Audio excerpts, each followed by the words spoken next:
Hey everybody, it's Matthew, also known as Mr. Domestic, here to show you how to make, I don't know what to call it, like a thread ball? Been around for centuries, eons, but I feel like I've perfected and gone through a lot of mistakes how to do these simply, and that's what I'm going to share with you today. So, if you're interested in making some thread balls, could be used as ornaments, could be used as decor, could be used as, I don't know, to juggle. I can't do that. Then stick around for some fun. Now, these are the supplies that you need. I know we all have a drawer full of thread that we're probably never ever going to touch. It's a very specific color. Here are some examples that I have. They're beautiful, not to knock the Aurifil thread, but they're not threads that I'm going to use. So these are perfect, a perfect way to use that drawer full of thread that you have. This one, I think, is a 12 weight Aurifil and it's green. It looks really pretty. You need some glue. I'm using, this is what I'm using. I'm using Elmer's School glue.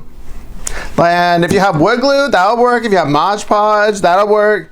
Don't use super glue, that wouldn't work, I don't think. But basically, I'm all about using what you have. And then you have a balloon. Ding, ding, ding, ding, ding. That's it. And then you can get going. And the first thing that I want to show you is how to blow up the balloon. So I have this one. This is just a standard way of blowing up a small balloon. But as you see, it's egg-shaped. And I don't think that you want an egg-shaped ornament. If you do, go for it. This is all you need.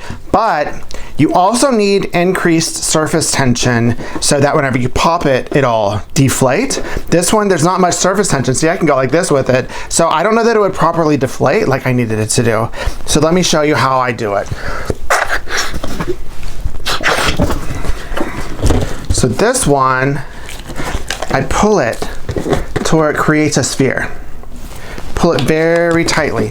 That's evenly dispersing the surface tension and create a ball, which is different than the egg.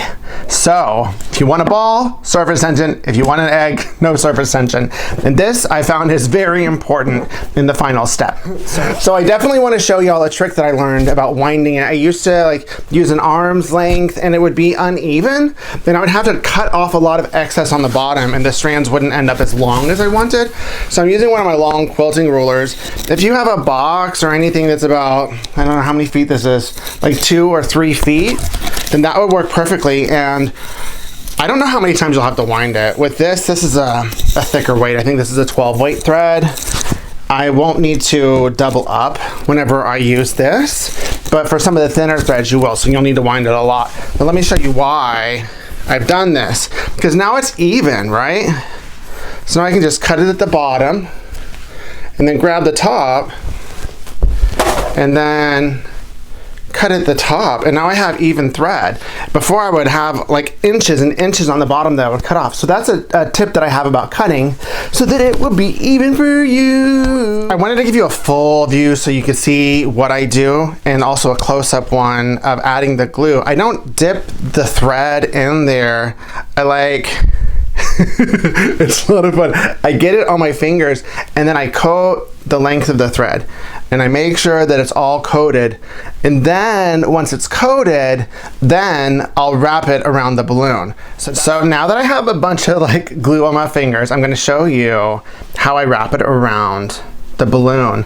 And when I'm going like this with the glue, this is why I don't dip it and instead I do this, because when you dip it, it gets really gloopy, and I learned that it creates an extra surface on the balloon, and whenever you pop the balloon, it almost has a shell that's really, really hard to get off. So by this, I'm using the minimal amount of glue to create the maximum effect. And this is enough. This is all you need to do. If you coat it a couple times, it's enough to create a very, very sturdy ball. See, you can see here, this one. It's very sturdy. I'm trying to squeeze it. I mean, I could if I wanted to, but it's very sturdy. So I'm gonna show you a couple strands of this. I'm not gonna do an entire balloon for you now. Just want you to get the idea, and then you vary it. You don't want them all going the same direction because essentially you're creating an open sphere. So you need them to like cross and go fun. And I will do one more. And this one, since it is a thicker thread, you could also do this with yarn, but since this is a thicker thread, I'm not doubling up the thread. I've made some with 50 weight and 40 weight, and I've had to double up the thread, triple up the thread to make it thicker.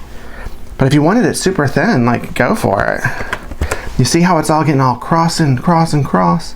This is so neat. And then let me show you the green one that I did. This is a finished one. Then right here, see how you can see there's some crust? This was the very first one that I did. That is so hard to get out. So the less glue you get on the surface of the balloon, the better off you're gonna be in the end.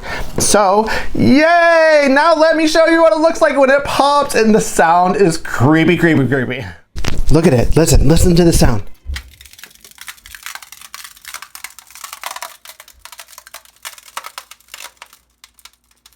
Isn't that the weirdest sound?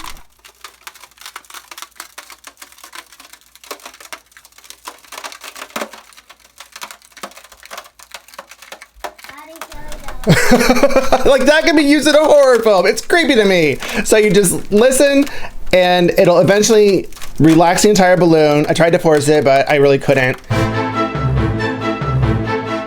And then you can pull it out in the end, like so.